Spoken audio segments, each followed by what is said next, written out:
Hey, I'm Chef Paul, and I'm back one more time. In the last clip, I cut the chicken into 8 pieces plus the backbone. While you weren't looking, I did one more chicken also.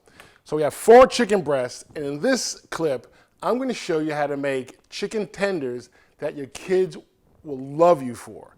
These are the true chicken tenders. So what I did, I've already removed the bone from these chicken breasts. Now, this last chicken breast, it's pretty simple to get rid of this bone. You just want to follow the spine through the breast and remove it just like so. And that's it. Simple as that. Now, you have your 4 chicken breasts. And like any other piece of the chicken, there's 2 breasts, means you're only going to get 2 chicken tenders. If you look right here, it slowly pulls right out. It's easy to get to. It separates from the breast, nice and easy. Just a couple of cuts, and you have the real deal chicken tender. So as you go through, all you want to do is this nice little cut, remove that beautiful piece of tender right there, and just lay it right out just like that. So Chef Paul, I had a question. Yeah. Earlier you said that we weren't going to be throwing anything out, yet you cut the bone off of one of the breasts. Yes. And you tossed it. So should we be comfortable with the fact that you're going to lie to us continually? You should be comfortable with that. Okay, fantastic. Just wanted to make sure I had a basis to move from. Absolutely. Absolutely. So anything I say, only believe half of it. Okay. So it's like, here we go. That's why the chicken is in the place that it is. You said you were going to be its friend, and now you're eating it. Exactly. Okay, good. Here we go. So I have my 3rd tender, and then the last tender. Boom. So 1, 2, 3, 4 tenders. Get rid of these guys. We're not going to need them. All right. 4. And what are we going to be cooking it in? So we're going to cook it in canola oil and shortening. So I like the canola oil because it's a little bit lighter, and it crisps well with works well with the panko. And then the shortening gives it a little more richness to the dish. Very simple. And this is very simple, this dish. You're going to love it. The kids are going to love it. You're going to be a family hero. First thing I do, throw the tenders into a bowl. All right? Then, this is cornstarch, maybe about a couple of tablespoons, right? 1 full egg, just drop it in there, right? Wow, the chicken and the egg. You monopolized I did. the entire family. I told you I use every part of the chicken. So, get all mixed up in there, get all gooey and slimy, and so it's all nicely coated with all the cornstarch and the egg. Yeah, baby. All that goodness, right? Then, the panko. Very simple, right? So we're going to bread them all. And how much oil and shortening are in the pan? It's probably about 1 cup to 2 cups of each. It's equal parts. And how long do you leave them in the pan cooking before you put the tenders in? Well, I like the temperature of 325, the oil. So it's a nice temperature. It gets the crisp on the outside and ensures the doneness of the chicken on the inside. All right? And then get these guys nicely coated, right? So boom. And then get rid of this.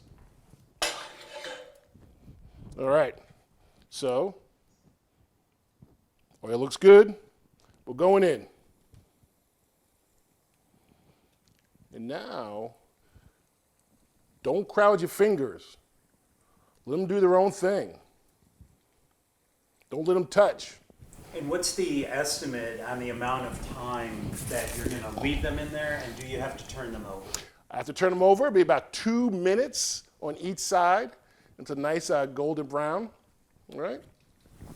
And that actually cooks the chicken all the way through? All the way through. All the way through.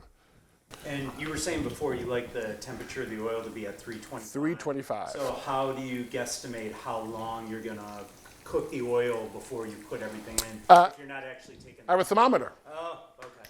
I have a thermometer. Good call. And the thermometer when cooking chicken is an amazing tool. I like to get this cooked to the temperature of 170 degrees, okay, internally. Most chicken, depending what you're cooking, you want it from 165 to 170, the internal temperature. And you can actually check the temperature of the oil with that thermometer? Yes. Oh. Yep.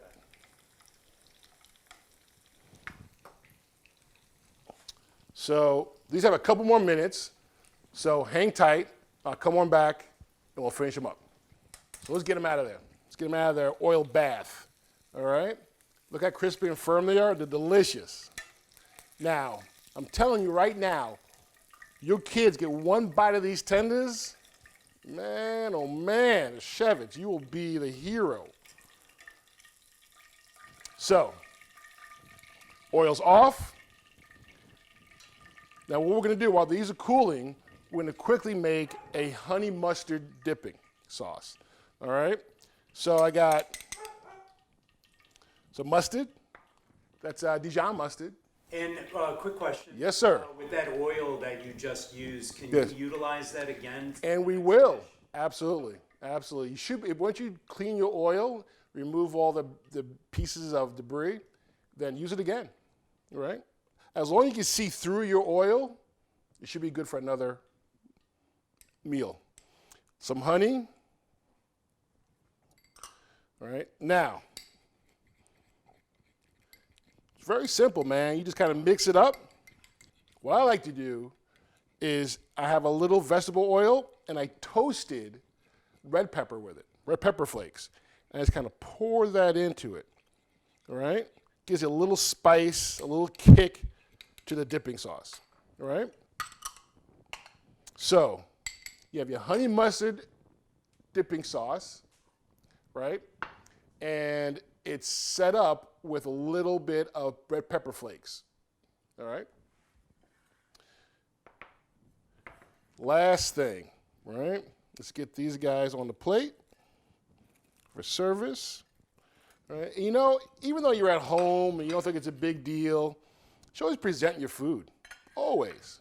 Always, always, always. You want to make sure that it is ready to go.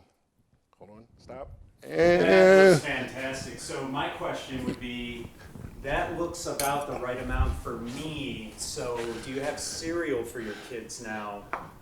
Because the chicken will be gone. yes, well, it depends. I mean, you know, that's okay. I got more food coming, but, you know, it's a tough household. It completes every meal. So what you have today is chicken tenders, right? The real deal from a regular chicken breast, not processed, ready to go. This is an amazing dish. Your kids are gonna love it. Nailed it. Kids are gonna love it. Come back for the next episode. We'll see what we're doing next with that one chicken. See you then.